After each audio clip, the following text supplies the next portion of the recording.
Saat Kenarok memerintah Singosari, Universitas Cambridge sudah berdiri. Belakangan ini di media sosial Twitter viral sebuah fakta paradoks waktu tentang Universitas Cambridge di Inggris dan Kenarok yang ternyata berkaitan.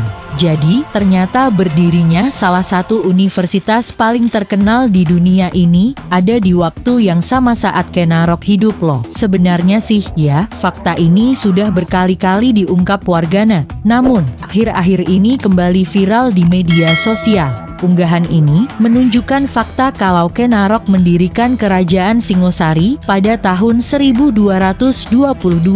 Sementara itu, sekitar 13 tahun sebelumnya, Universitas Cambridge didirikan di Inggris pada tahun 1209 atau 13 tahun sebelum Singosari eksis. Warganet pun kemudian bercanda kalau Kenarok sebenarnya punya kemungkinan untuk kuliah di Cambridge. Meski begitu, karena teknologi di saat itu sangat berbeda dengan zaman sekarang, besar kemungkinan Kenarok nggak pernah mendengar nama Cambridge selama hidupnya. Selain itu, di zaman itu jelas nggak ada beasiswa PIP yang jadi andalan anak muda Indonesia untuk kuliah di luar negeri. Mengenal Universitas Cambridge, kamu tahu nggak kalau Universitas Cambridge ini sebenarnya adalah sempalan dari Universitas Oxford? Kalau universitas yang disebut terakhir ini belum jelas kapan waktu berdirinya, meski sudah ada catatan kalau pada tahun 1096 sudah ada perkuliahan. Jadi, orang-orang di Inggris sudah kuliah saat Nusantara masih ada di zaman Kerajaan Sriwijaya.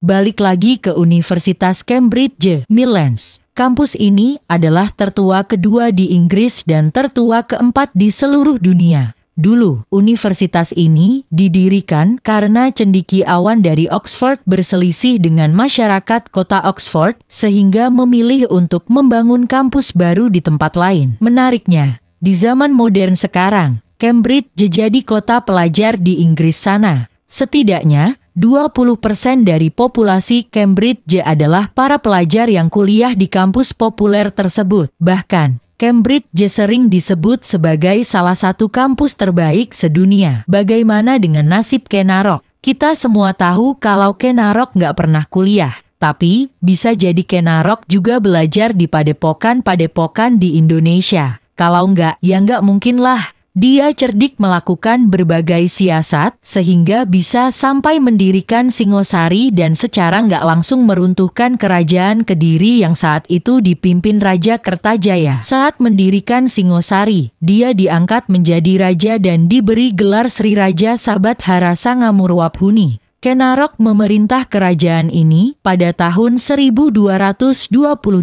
hingga 1247 atau 25 tahun. Meski begitu, ada catatan lain yang menyebut Kenarok hanya memerintah hingga tahun 1227 saja. Ironisnya, Kenarok meninggal di tangan anak tirinya, Anu Supati. Anu Supati adalah anak dari Tunggulametung, suami Kendedes yang dibunuh Kenarok demi menguasai Tumapel, cikal bakal dari kerajaan Singosari. Jadi penasarannya, Midlands, kalau sampai Kenarok kuliah di Cambridge, seperti apa ya jalan hidupnya?